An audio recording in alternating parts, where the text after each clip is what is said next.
Hello there. We are in the round 7 of this Šolta tournament. I still have 3 rounds to go, and then I will be over with analysis of my summer over-the-board games.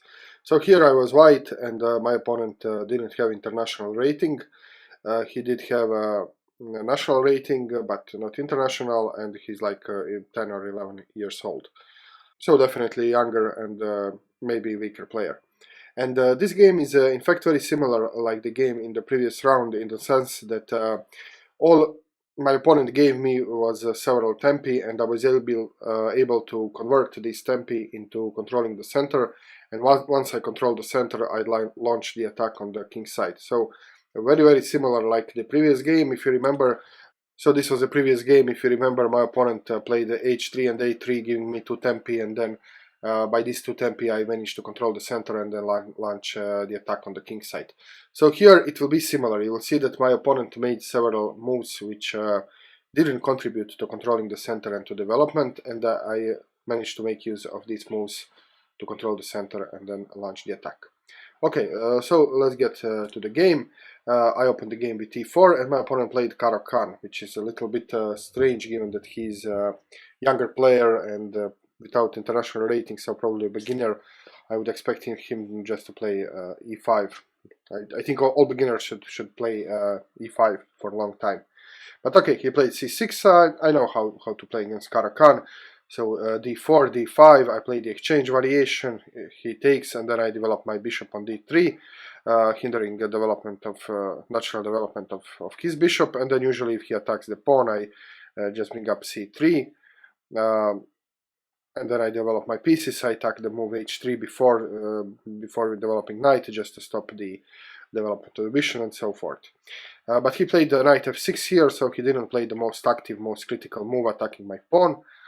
I played h3 nevertheless, because I want to develop my my knight, and I don't want my knight to get pinned once he's developed. And yeah, I just said that playing h3, moves like h3 and a3 are tempo losing moves, but in some cases they are justifiable. I know that here they are justifiable because I am white. I have some advantage in this in the terms of time in this kind of opening, so I can afford to lose this this tempo. And also this g4 is it gives a very important counterplay for black. So if you take the g4, then black has no counterplay in this particular opening. So I happen to know this. Okay, he played e6, just okay, normal developing move. Although you can see that this locks his bishop, but also this is the point of this bishop and this pawn. He doesn't have any good squares for bishops, so he can just as well play e6. This bishop is his most problematic piece, I would say. So I develop my knight. He develops the bishop on good active square. Okay, I just castle, and now he plays h6, and you can see, yeah, this could be justified because he made a decision here. Let's just go back. So he made a decision here to play bishop on more active square, d6, and then he has to play h6 because I will pin him from forever here. So the other alternative, if he didn't want to play h6, he could play here maybe bishop to e7, and then yeah, then he doesn't. He's not afraid of being pinned because I mean it's not a pin. So he could either play bishop to e7 and then castle, or he could play bishop to d6 and then he has to play h6. So I mean it's not clear what is better. Here he kind of says one tempo, but in this case he has more active piece, so it's similar, I guess. Okay, castles h6. I'm just developing now my my knights before bishops, so I'm playing just according to general principles, and only now he plays knight to c6, hitting my pawn, so I defend it with c3. He castles now. Okay, everything is normal so far, so good. I want to control the center, so you can see this hole is very interesting. This e5 square will be crucial in the game, so I bring up my rook to the play, controlling this, well, making pressure on the center, and also making some squares to develop my knight in the future, because well, the drawback of playing c3 is that knight doesn't have c3, so knight has to do some maneuvering in order to get to the play. And also once the knight moves to f1, I will be able to open my bishop. Okay, queen to c7, yeah, decent move, developing the queen. Knight to f1, now opening the bishop and preparing the development of the knight. Bishop to d7, I'm not sure about this move. I don't see what does this bishop do here. Okay, it connects the rooks, but I don't see the good purpose of this bishop here. I mean, this diagonal is closed, this is closed. I would expect him to play b6 here and then develop the bishop here. So at least he's covering d5, and maybe then he can think about e5 push. So I would expect something like this. So I think that this is one of the time wasting, non-optimal moves. Okay, I'm still looking at this e5 now. It's controlled 1, 2, 3 times, and I'm controlling it also 3 times.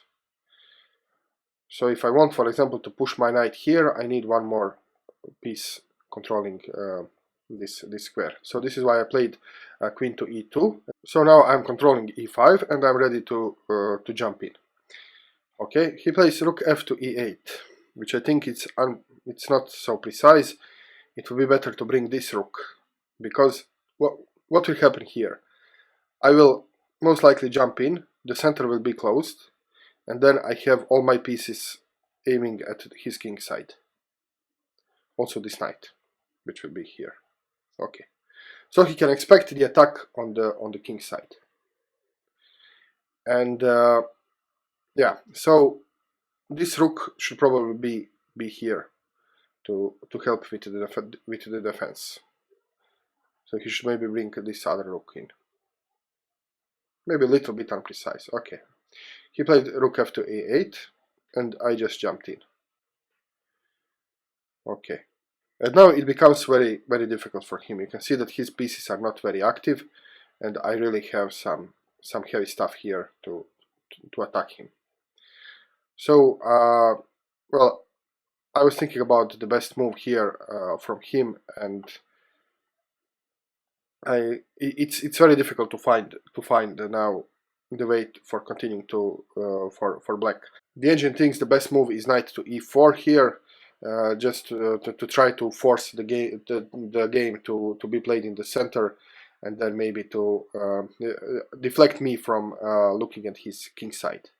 But yeah, already now it's very difficult, and so you can see how did I get to such a good position, just by playing logical developing moves, and his moves are not so were not so logical. So just small advantages, but once you manage to develop, once you take use of every tempo your opponent gives you, you suddenly find yourself in a much better position.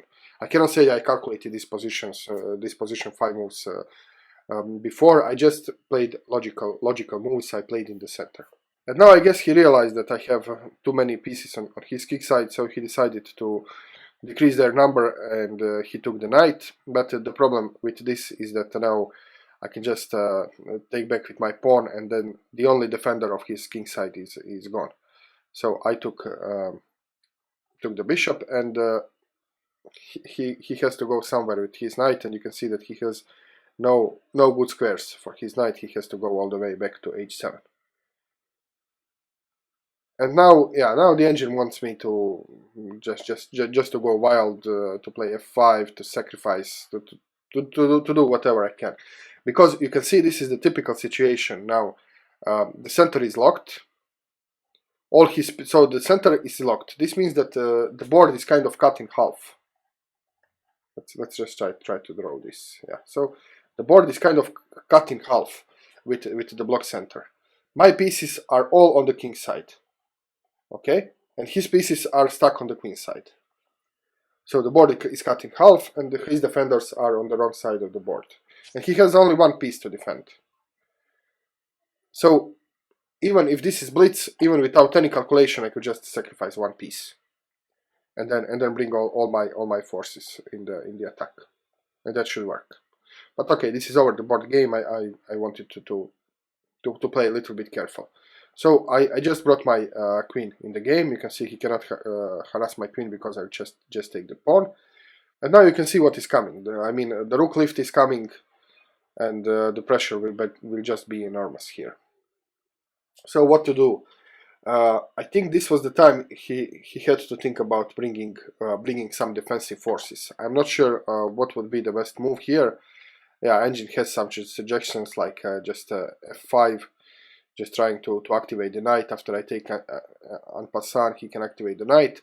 But I think any other defensive move would be okay. So maybe bring his king and then bring his rook here, or maybe try to bring the knight in the game, or maybe even queen. I don't know how, but maybe something like, think about something like this. Yeah, it's very difficult because I have this pawn, so he cannot bring his queen very easily to the game. But he should be thinking about something. I mean, he should have felt that something bad is going to happen here, and try to think how to bring the pieces from the queen side to the king side. And here he played rook a to d8. So this move doesn't contribute to anything. This is, I think, the greatest mistake he made, because, yeah, I mean, what does this move do? It's not in accordance to the position, which is I mean, the kingside attack is starting, and he's just, yeah, I guess centralizing the rook, but this rook has no role in the game, in the position. And here, yeah, now the engine wants just me for starting to sack all my pieces and just go for the checkmate. Like I said, I did play a little bit careful, and well, frankly, I'm not comfortable with just sacrificing the piece without being able to calculate the concrete gain. And if you look move like bishop takes h6, you cannot see the concrete gain. You can just see that you have enormous attack, and I'm not comfortable with this compensation. Okay, I will give up a piece, but I will have enormous attack. Maybe in the blitz game, okay, but in the over the board game, I don't want to be piece down unless I see something concrete gains, material wise or checkmate wise. So I just played a rook lift here. And now he realized he has to do something, so he went to h8, wanting to bring his rook to the defense. I just played rook to g3, now just piling up with the pressure.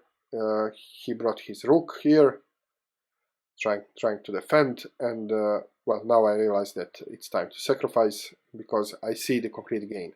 So here I played bishop takes h6, and my opponent resigned. He thought for a while, and he resigned because he saw that he will lose much material if he wants to avoid checkmate.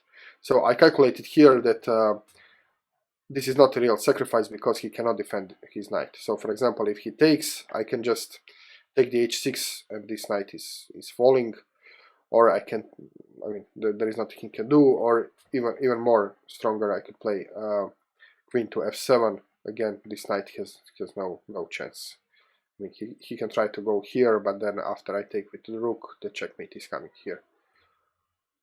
So he will be losing at least 2 pawns, and I will have a big attack. So my opponent resigned here. I mean, he could have played he could have played more, continue, and being two pawns down, trying to defend, but it's most likely that he will not be able to defend. Even if he